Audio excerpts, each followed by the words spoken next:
Hello friends, അപ്പോൾ ഇന്നത്തെ video ഈ കമ്മലുകളൊക്കെ എങ്ങനെ ഇതേപോലെ അടിപൊളിയായിട്ട് ഹാങ് ചെയ്യുക എന്നുള്ളൊരു വീഡിയോ ആണ്. അപ്പോൾ വീഡിയോ എല്ലാവരും ഫുള്ളായിട്ട് കാണുക. വീഡിയോസുകളൊക്കെ എൻ്റെ ഇഷ്ടപ്പെട്ടിട്ടുണ്ടെങ്കിൽ എല്ലാവരും ലൈക്കും ഷെയറും സബ്സ്ക്രൈബും ഒക്കെ ചെയ്യണം. അപ്പോൾ ഇത് ചെയ്യാനായിട്ട് കുറച്ച് ബാമ്പു സ്റ്റിക്ക് വേണം. ബാമ്പു സ്റ്റിക്ക് ഇല്ലാത്തവർ നമ്മുടെ അടിച്ചു വരുന്ന ചൂലിൻ്റെ ഈളെടുത്താൽ മതി. പിന്നെ ഇതേപോലെ വാളിലൊക്കെ ഹാങ് ചെയ്യണ ഈ ഒരു സ്റ്റിക്കർ നമുക്ക് ആവശ്യമുണ്ട്. അപ്പോൾ ബാമ്പു സ്റ്റിക്കിൻ്റെ ആ ഒരു ഷാർപ്പായ ഭാഗം ഒന്ന് കട്ട് ചെയ്ത് മാറ്റി വെക്കണം. അപ്പോൾ സ്റ്റോറേജ് ബോക്സുകളൊക്കെ മേടിച്ചിട്ട് ഒരുപാട് പൈസ കളയേണ്ട ആവശ്യമില്ല. ഇതേപോലെ ചെയ്താൽ നമുക്ക് സൂപ്പറായിട്ട് ഒരു ബുദ്ധിമുട്ടും ഇല്ലാത്തൊരു ഭാഗത്താണ് നമ്മളിത് ചെയ്യുന്നത്.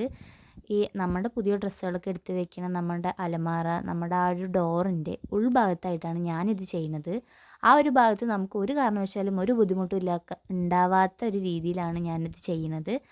അപ്പോൾ നമ്മൾ സ്റ്റോറേജ് ബോക്സൊക്കെ മേടിച്ചിട്ട് അതിലൊക്കെ നമ്മൾ കമ്മലുകളൊക്കെ എടുത്ത് വെക്കുകയാണെങ്കിൽ അതിന് തന്നെ ഒരുപാട് സ്പേസ് നമ്മളുടെ കയ്യിൽ നിന്ന് പോയി കിട്ടും. അപ്പോൾ ഇങ്ങനെ ചെയ്യുമ്പോൾ നമുക്ക് എത്ര കമ്മലുകളുണ്ടോ അത്രത്തോളം നമുക്ക് 2 സ്റ്റിക്കും ഒരു ബാമ്പു സ്റ്റിക്കും മാത്രം ഉപയോഗിച്ചിട്ട് നമുക്ക് കുറേ കമ്മലുകൾ നമുക്ക് ഹാങ് ചെയ്യാം. ഈ ഒരു ഭാഗത്ത് നമുക്ക് കമ്മലുകൾ മാത്രമല്ല, നമുക്ക് റിങ്ങുകൾ എടുത്ത് വെക്കാൻ പറ്റും. പിന്നെ നമ്മൾ തലയിൽ വെക്കുന്ന ബോ എടുത്ത് വെക്കാൻ പറ്റും. അങ്ങനെ ഒരുപാട് സാധനങ്ങൾ നമുക്കിതിൽ എടുത്ത് വെക്കാൻ പറ്റും. 2 സ്റ്റിക്ക് അപ്പുറവും ഇപ്പുറവും ഒട്ടിച്ചിട്ട് സെൻറ്റർ ഭാഗത്ത് ബാമ്പു സ്റ്റിക്ക് നമ്മൾ വെച്ചാൽ ഇതേപോലെ കമ്മലുകളൊക്കെ അടിപൊളിയായിട്ട് നിന്നോളും. അപ്പോൾ വീഡിയോസൊക്കെ ഇഷ്ടപ്പെട്ട എല്ലാവരും കമൻറ്റ് ചെയ്യണേ നിങ്ങളുടെ അഭിപ്രായങ്ങളൊക്കെ.